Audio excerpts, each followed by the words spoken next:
Hello, this is Dawn Moore at Allegiance. Before I start my video podcast today, I just wanted to explain the outfit. Yes, it is Ugly Christmas Sweater Day at our company, so I'm wearing this in honor of my mother. I hope she's not watching. This was her favorite sweater. Happy holidays to each of you. Today's video podcast is the second in a series discussing the new contract changes.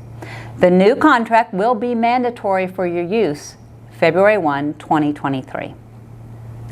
The Broker-Lawyer Committee made a couple of minor changes to what we call the defined terms in the contract. What I mean by defined terms is whenever a word appears in a contract that is capitalized, but otherwise would not be capitalized, meaning it is not a name, date, or place, it means the term and its specific meaning in the contract is defined somewhere in the contract. Every time that term is thereafter used in the contract, it is specific to its defined meaning. The changes made were to define the term escrow agent to refer specifically to the title company named in the contract, and to uncapitalize, if that is even a word, the word survey in paragraph 6D of the contract because it was never a defined term in the contract. Minor changes. The next change of the contract is more significant. A new paragraph, paragraph 6E11, was added to the contract.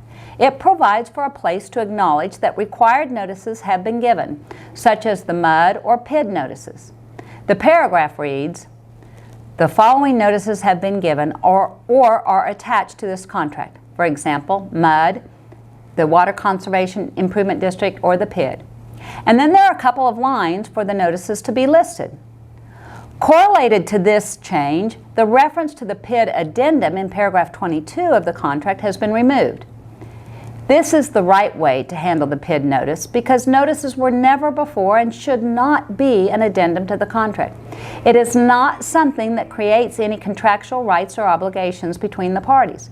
It is just a notice, so should not be an addendum to the contract. Unfortunately, with these changes to reflect PID as a notice and take out the reference to the addendum in paragraph 22, the Broker-Lawyer Committee and the Commission missed making the necessary changes to paragraph 6E7. Paragraph 6E7 reads, "If the property is in a public improvement district, seller must give buyer written notice as required by section 5.014 of the Property Code.